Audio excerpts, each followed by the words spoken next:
Okay, we're back to the pelvic floor exercises. So this is the exercise that's sort of the step 2 exercise.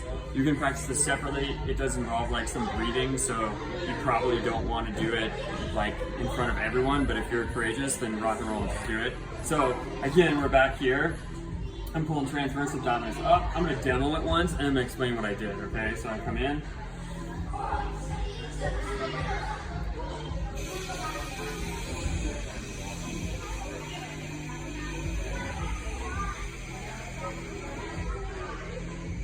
What I'm trying to do is get up, pull the transverse abdominis in, flex it, pull what feels like my navel and my guts to the back of my spine, and then I'm gonna tense up and push through, making sure everything's tense in the pelvic floor. Pushing through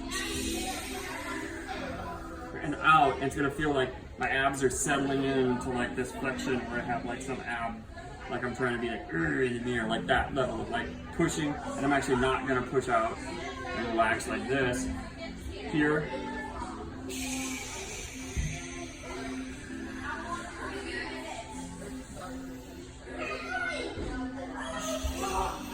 And when you're practicing these, the problem is too sometimes is that you can cramp up in there. Like I will practice them sometimes and be like, oh, I need to sit down. So make sure that you're putting some spacing in between them. You know, you're gonna do one breath in, you're gonna flex, you're gonna squeeze out, and it feels like out and down, but with flexion more for me. And then it feels like maybe at the end of that, like I would be most ready to take like a punch, or it just feels like I feel very stable in that position. If I was gonna like, someone's gonna run into me or I'm like bracing, like that bracing feeling, that's what you should feel like at the end of that motion, or at the end of that flexion. And that's it, so you can do those. You don't need to do many of them. In the beginning, you know, 3 to 5 the first day, maybe work your way up to doing like 5 to 10 with like breaks, a little bit of breaks in between. You know, these are nice because I can do that, and then I can go about my day, I can do a 5-minute task, I can come back and I can do that again, and I don't need to do very many of them before you start to feel it. So there's 2 benefits to these. One, strengthening pelvic floor, the benefits that come with that internally, but also the aesthetic benefit. So when we stand, if we have the anterior tilt and we have the really relaxed tummy, then we end up with this look. Like I can make myself look like it. Too much anterior tilt, tight hip flexors. I'm in this position, and then my stomach is just out there. It's just relaxed, right?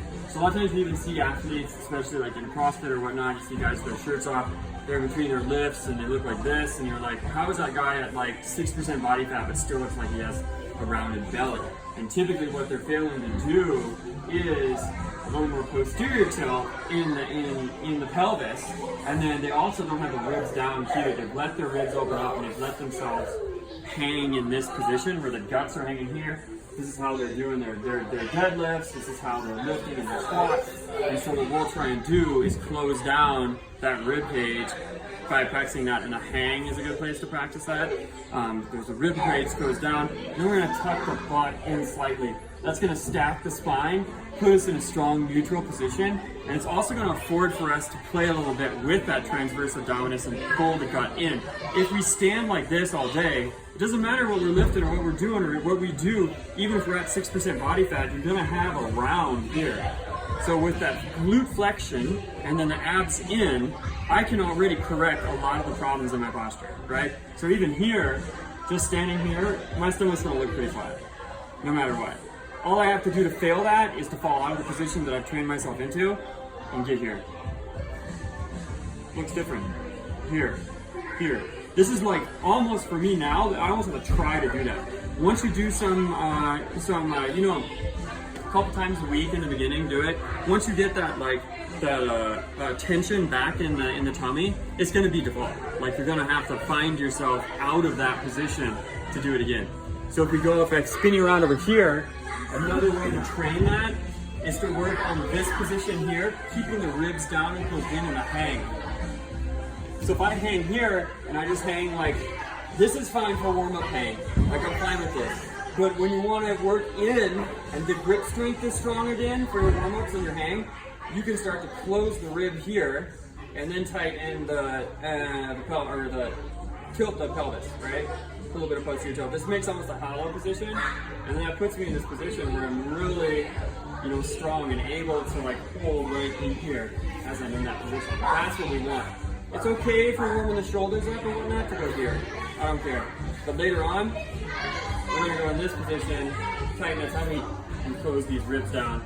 It's also gonna give you a good aesthetic for the upper abs as you lose, tighten up and body fat percentage comes down. It's gonna look really good. Okay, so.